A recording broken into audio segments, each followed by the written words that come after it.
एक बार एक बहुत बड़ा नेता एक साधु के छोटे से आश्रम में गया। वह साधु के बारे में बहुत सुना था, तो उसके मन में आया कि मैं भी एक बार जाकर देखता हूँ कि लोग इसकी इतनी तारीफ क्यों करते हैं। जब वह उसके आश्रम में गया तो वहाँ पर एक छोटा सा कमरा था जहाँ पर एक कालीन बिछा हुआ था। वहाँ पर कुछ लोग नीचे बैठे थे और साधु जी सामने बैठे हुए थे। कुछ सवाल जवाब चल रहे थे। वह नेता उस आश्रम में आया। उस नेता के साथ 4 बॉडीगार्ड थे। उसको एक आदत थी कि वह जहाँ भी जाता था लोग अपनी जगह से खड़े हो जाते थे, उसकी तरफ देखते थे, हाथ जोड़ते थे और सर झुकाते थे। लेकिन यहाँ पर कुछ ऐसा नहीं हुआ। साधु व्यस्त होने के कारण उसकी तरफ देखा तक नहीं। तभी नेता को लगा कि वह मेरी बेइज्जती है। वह इस बात से गुस्सा हो गया। नेता ने थोड़े गुस्से से साधु की बात को बीच में काटते हुए कहा कि मैं आपसे कुछ कहना चाहता हूँ। साधु ने उसकी तरफ देखा और बोला, आप थोड़ी देर रुकिए, पहले मैं इनके सवाल का जवाब दे दूँ, उसके बाद मैं आपसे बात करता हूँ। तब तक अगर आप चाहें तो बैठ सकते हैं। बस साधु के इतना कहने की देर थी कि नेता का चेहरा गुस्से से लाल हो गया और फिर उसने अपना सारा गुस्सा उस साधु पर निकाल दिया। अभी तक वह नेता बहुत तमीज से बात कर रहा था, आप कहकर बात कर रहा था, लेकिन अब वह तू तड़ाक पर उतर आया। नेता ने उस साधु को कहा, तुझे पता भी है मैं कौन हूँ और तू किससे बात कर रहा है। साधु ने उसकी तरफ देखा और कहा, मुझे इससे कोई फर्क नहीं पड़ता कि आप कौन हैं, लेकिन आप जो कोई भी हैं, अगर आप चाहते हैं कि मैं आपके सवाल का जवाब दूं या आपसे बात करूं तो आपको कुछ देर रुकना होगा। और साधु की ये कहते ही नेता गुस्से से पागल हो गया और वहीं सबके सामने चीखने चिल्लाने लग गया। अब मैं तुझे तेरी असली औकात दिखाऊंगा। तूने मुझसे पंगा लेकर ठीक नहीं किया, तुझे पता भी है मैं तेरे बारे में क्या सोचता हूँ। साधु ने फिर से नेता की तरफ देखा और बड़े ही प्रेम से कहा, मुझे इससे कोई फर्क नहीं पड़ता कि आप मेरे बारे में क्या सोचते हैं,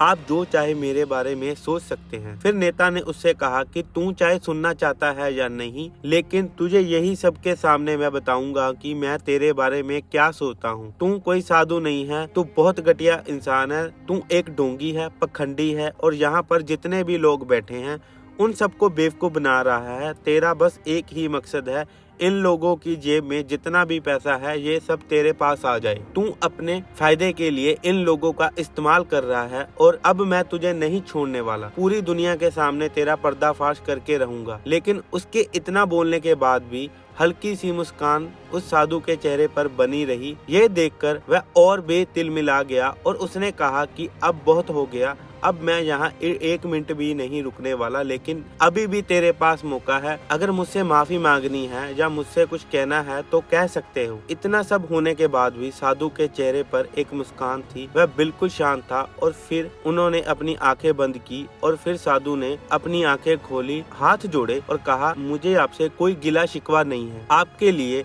मेरे मन में कोई गलत ख्याल नहीं है। जो भी मेरे बारे में आपने कहा वह आपकी अपनी सोच थी, तो मुझे आप में कोई भी बुराई नजर नहीं आई। मुझे आप बहुत ही भले इंसान लग रहे हैं। साधु के इतना कहते ही नेताजी का दिमाग 7वें आसमान पर पहुंच गया और उसके चेहरे पर एक अजीब खुशी थी, क्योंकि उस साधु ने वही कहा जो बाकी सब लोग उस नेता को कहते हैं। और वह खुशी खुशी उस आश्रम से अपने घर की तरफ चला गया और जा करके अपने पिताजी के साथ बैठ गया। उसके पिताजी ध्यान में थे।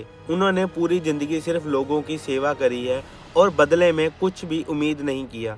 तो थोड़ी देर के बाद जब उन्होंने अपनी आंखें खोली और देखा कि अपने बेटे को अपने साथ बैठे थे, तो उन्होंने बेटे के चेहरे पर आज एक अजीब खुशी देखी जो आज से पहले उन्होंने कभी नहीं देखी। फिर उसने एक एक करके सब कुछ बताया, आज क्या हुआ, किस तरह से वह आश्रम गया और वहाँ पर क्या हुआ, उसने क्या कहा और साधु जी ने क्या कहा। जब उसके पिताजी ने पूरी बात सुनी तो थोड़ा सा मुस्कुराया और अपने बेटे को देखकर बोले कि उन्होंने तुम्हारी तारीफ नहीं करी।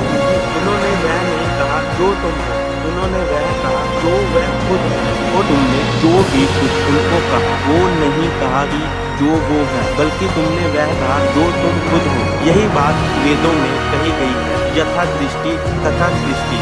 ये दुनिया तुम्हें वैसी नहीं दिखती जैसी ये दुनिया है, ये दुनिया वैसी दिखती है तुम जैसे खुद हो। जिसकी नजर जैसी उसके लिए ये दुनिया वैसी दिखती है। अगर तुम अपनी दुनिया को बदलना चाहते हो तो उसका सिर्फ एक ही तरीका है, अपनी नजर को बदलो।